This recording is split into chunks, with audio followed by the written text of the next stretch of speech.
Character is like a tree and reputation like a shadow. The shadow is what we think of it. The tree is the real thing. Sir, my concern is not whether God is on our side. My greatest concern is to be on God's side, for God is always right. You can fool all the people some of the time, and some of the people all the time, but you cannot fool all the people all the time. Most folks are about as happy as they make their minds up to be. No man has a good enough memory to be a successful liar. Human action can be modified to some extent, but human nature cannot be changed. Love is the chain to lock a child to its parent. There are no bad pictures, that's just how your face looks sometimes. You can tell the greatness of a man by what makes him angry. He has a right to criticize, who has a heart to help. The ability to describe others as they see themselves.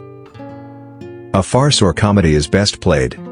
A tragedy is best read at home. Upon the subject of education, not presuming to dictate any plan or system respecting it, I can only say that I view it as the most important subject, which we as a people can be engaged in. For people who like that kind of a book, that is the kind of book they will like. I am rather inclined to silence. And whether that be wise or not, it is at least more unusual nowadays to find a man who can hold his tongue than to find one who cannot.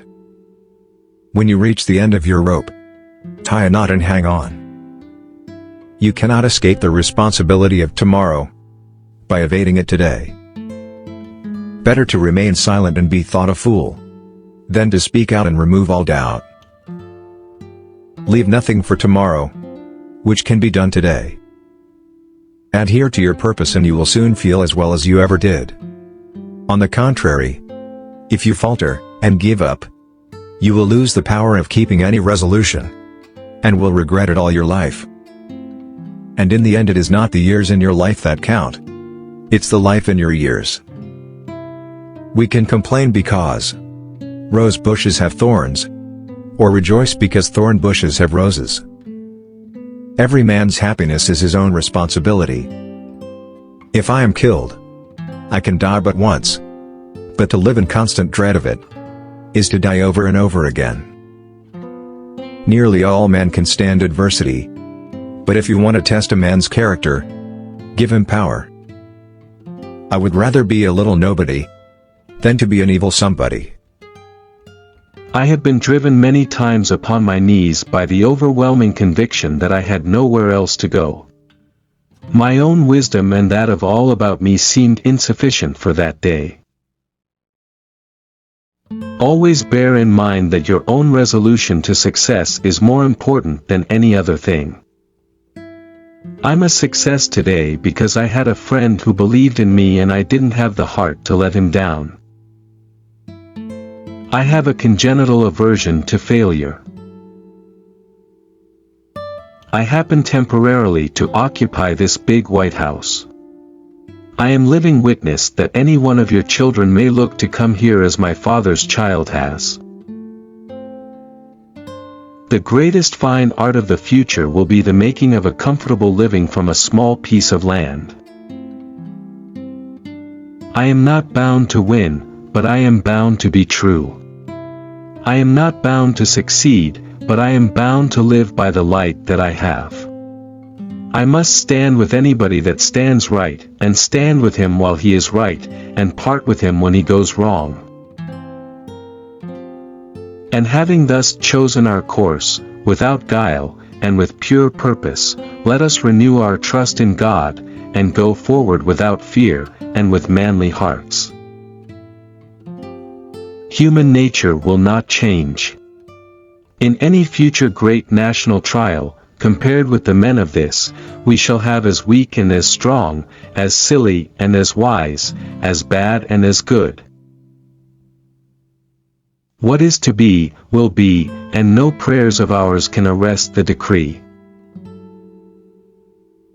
Let every American, every lover of liberty, every well-wisher to his posterity, swear by the blood of the Revolution, never to violate in the least particular, the laws of the country, and never to tolerate their violation by others. I claim not to have controlled events, but confess plainly that events have controlled me. I know not how to aid you, save in the assurance of one of mature age, and much severe experience, that you cannot fail, if you resolutely determine, that you will not. I have not permitted myself, gentlemen, to conclude that I am the best man in the country, but I am reminded, in this connection, of a story of an old Dutch farmer who remarked to a companion once that it was not best to swap horses while crossing streams. I have stepped out upon this platform that I may see you and that you may see me, and in the arrangement I have the best of the bargain. The demon of intemperance ever seems to have delighted in sucking the blood of genius and of generosity. This is a world of compensations, and he who would be no slave, must consent to have no slave. Those who deny freedom to others, deserve it not for themselves, and, under a just God, cannot long retain it. As I would not be a slave, so I would not be a master. This expresses my idea of democracy. In giving freedom to the slave, we assure freedom to the free, honorable alike in what we give, and what we preserve. We shall nobly save, or meanly lose, the last best hope of earth. You think slavery is right and should be extended, while we think slavery is wrong and ought to be restricted. That, I suppose, is the rub. It certainly is the only substantial difference between us. The one victory we can ever call complete will be that one which proclaims that there is not one slave or one drunkard on the face of God's green earth.